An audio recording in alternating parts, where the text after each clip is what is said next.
Hai para pejuang CPNS, nah ini adalah berita terupdate sekali ya. Jadi sembari harap-harap cemas menanti pengumuman hasil akhir seleksi CPNS 2019. Jadi saya ingin menginformasikan, jadi gambaran apa yang harus dipersiapkan ya setelah pengumuman jika dinyatakan lulus. Langsung saja, yang pertama. Nah jadi peserta harus melakukan login ya ke laman SSCN. Nah, untuk melihat pengumuman lulus atau tidak lulus. Nah, saya akan bahas yang tidak lulus dulu. Jadi kalau yang tidak lulus akan ada dua hal di sini ya. Puas dengan hasilnya berarti tidak melakukan penyanggahan atau mengajukan sanggahan. Nah, di sana waktunya sudah disediakan ya. Jadi ada durasi untuk masa sanggah. Ini bisa rekan-rekan ajukan. Nah, selanjutnya jika rekan-rekan dinyatakan lulus, jadi ada dua hal juga. Itu akan melakukan tahap pemberkasan atau mengundurkan diri. Nah, ini tidak sedikit juga ya, melihat di CPNS 2018 pernah terjadi. Jadi setelah lulus dia malah mengundurkan diri. Dan ingat, kalau mengundurkan diri berarti siap-siap di blacklist ya.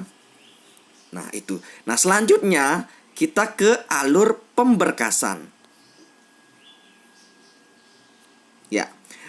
Nah, langkah pertama pelamar login ke dalam akun SSCN. Nah, selanjutnya setelah melihat hasilnya bahwa rekan-rekan lulus, lalu mengisi daftar riwayat hidup, DRH namanya ya.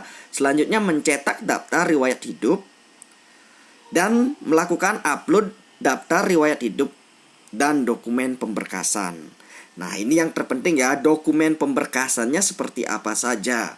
Ini saya akan bahas.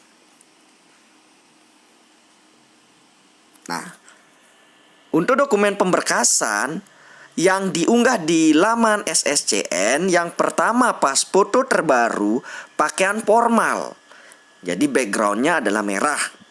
Yang kedua, ijazah asli untuk lulusan dalam negeri atau ijazah penyetaraan dikti untuk lulusan luar negeri. Yang ketiga, transkrip asli. Yang keempat, surat pernyataan 5 poin.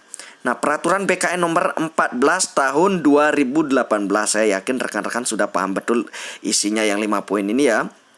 Yang poin 5, surat keterangan catatan kepolisian SKCK yang masih berlaku saat pemberkasan. Jadi siap-siapkanlah sejak dini ya.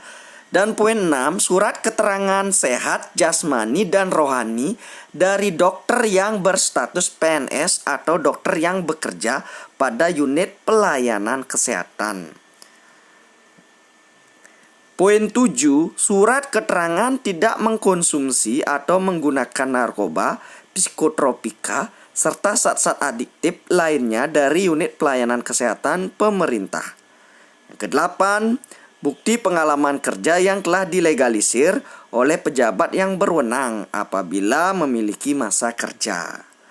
Dan yang ke-9, DRH sudah ditandatangani. Nah, itu berkasnya ya. Jadi sungguh sangat dimudahkan karena masa pandemi ini dilakukan secara online.